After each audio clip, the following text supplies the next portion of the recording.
Now for more of my interview with President Trump. Can we move to some individual races? Florida, sure. Obviously so important to 2020, but important period. Andrew Gillum against Ron DeSantis. Ron DeSantis, congressman, strong supporter of yours. Over the weekend, you called Andrew Gillum. You referenced him being a thief. Well, what did you mean by that? Well, the FBI offered him tickets at $1,800 apiece, and he took them. He took a trip with the same FBI agent. I guess he was posing as a developer or something. The man stone cold took this stuff. I don't even think he should be allowed to continue on with the race. He responded today by calling you weak. You're howling because you're weak. That's what he said in a tweet. I haven't heard that one lately. That's okay. Good. That's a change of pace. Look, here's a guy that, in my opinion, is a stone cold thief.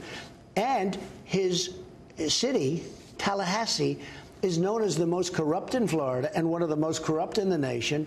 He's a disaster, and how he's even close to being tied is hard to believe. But Florida can't have. If Florida has a governor like that, and I know Florida better than I know practically anywhere, Florida will become Venezuela. It will be a disaster. And you have Ron DeSantis, who is a Harvard, Yale guy. He's had a really terrific, he's a very good person. He's going to be a very good to a great governor. This other guy is a stone cold. In my opinion, he's a thief. How can you have a guy like this? And you just look at his record. Also, look at the job he's done as the mayor of Tallahassee. He's a total disaster. John James, of course, running for Senate. Star. Beto O'Rourke is down on the polls since you came in Texas, but John James is only 8-9 points off his Senate bid. He's an Army combat veteran. Right. Why do you think he's not getting the plays by the media? He's doing so well that I'm trying to get to Michigan. That's how well John James. John James is a star. African-American, great guy. And you know how John James, he was one of 4 or 5 people running. And I'm watching television, and I see John James. I said, who's that guy? He's running in Michigan. Let me see it again. And I said, that guy is great. He's a star.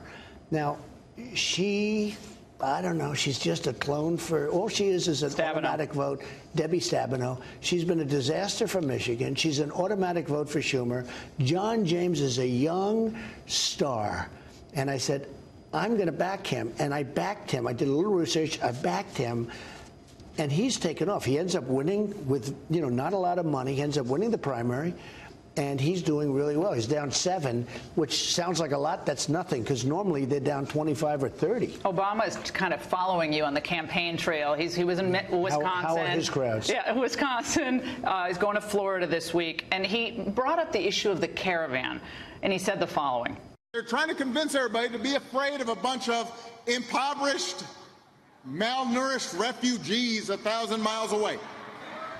That's the thing that is the most important thing in this election. Not health care, not whether or not folks are able to retire. Suddenly, it's this group of folks. We don't even know where they are. They're way down there. Don't fall for that kind of fear-mongering. We're scaremongering people on the border. Yeah. Well, he's trying to do the opposite. It's the problem with our country. When you look at that caravan and you look largely, very, big percentage of men, young, strong, a lot of bad people in there, people that are in gangs. We don't want them in this country. If they want to come into the country, you have to apply like other people. We have millions of people coming in. They're applying. They're coming in legally. We have a very strong border. I called up the military. This caravan is not, they're wasting their time. They are not coming into the country. What's the military going to be able to do? Obama and Bush both sent the National Guard. But it had no effect. They're not me. I'm sending up the military. This is the military. And they're standing there. And one thing that will happen. No lethal force. When they're captured, we don't let them out. What has been happening, and we're not as of pretty recently, we're not letting them out. What happens is they would catch and release. We're catching. We're not releasing. So if they want to come over, but we're not even doing that. We're not letting them into this country. We're not going to let gang members. But what if they're applying for asylum? Isn't the law because Congress didn't change the law? If they apply for asylum, we're going to hold them until such time as their trial takes place. Where? Do we have the facilities? We're going to build tent cities. We're going to put tents up all over the place. We're not going to build structures and spend all of this, hundreds of millions of dollars. We're going to have tents. They're going to be very nice. And they're going to wait, and if they don't get asylum, they get out. And very few people, they don't actually, if you want to wait, they don't usually get asylum. You know that. 80%. The problem is they release them in, and then they have the trial 3 years later, and nobody shows up. But we are going to, unlike Obama and unlike others, we are going to take the people, we're going to put them in, and they're going to wait. And you know what? Two things happen. When they find out that that happens, you're going to have far fewer people come up.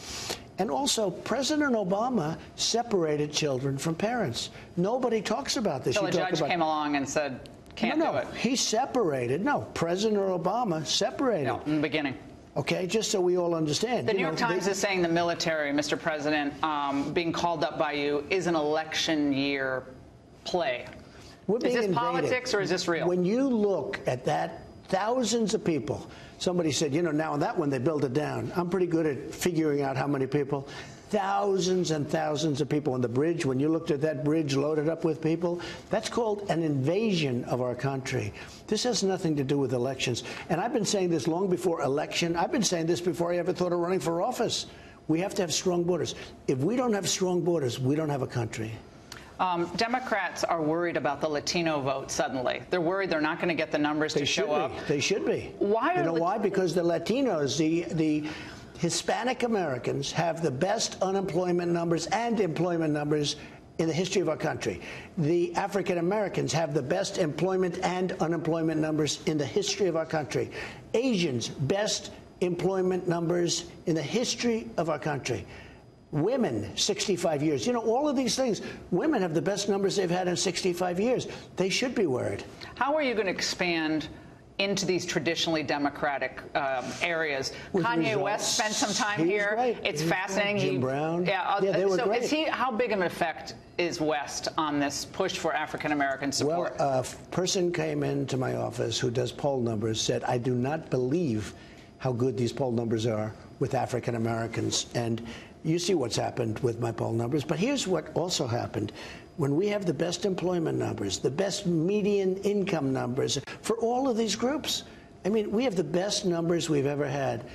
And I sometimes jokingly say it's going to be awfully tough to beat me in a debate when I have the best numbers ever produced. So I think they should be worried. They should be worried about the African Americans because they're going to lose them. Will you do some events in the inner city? I'm doing them, yeah. I already have them scheduled. One thing that I think a lot of us are very concerned about is what's happening with the market this year. It's flat for the year, down a little bit, off its record high, both the S&P and the Dow. I know you've complained about the Fed before. How much is cheap credit globally as a part of this problem? Well, remember this. President Obama had the worst recap that we've ever had since the Great Depression, okay, in terms of coming back.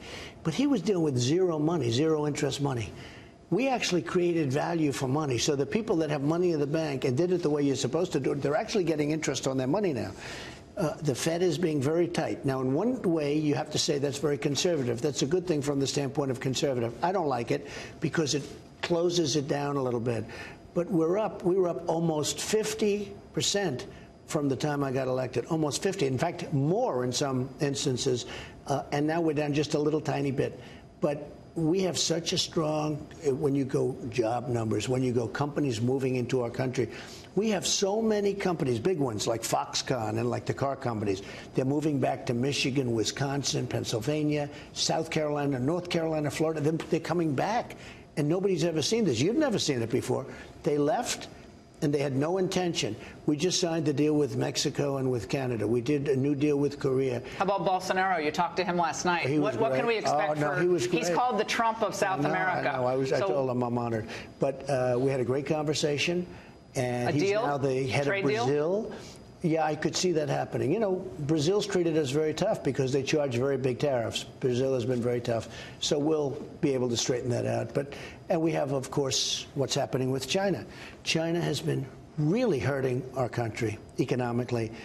And you see, we're going to win that one. It's going to happen. We're going to win that one. How confident are you about the deal? They'd like to make a deal right now. I just say they're not ready. $250 billion additional tariffs if that deal doesn't go through. $250 billion and have $267 billion waiting to go if we can't make a deal.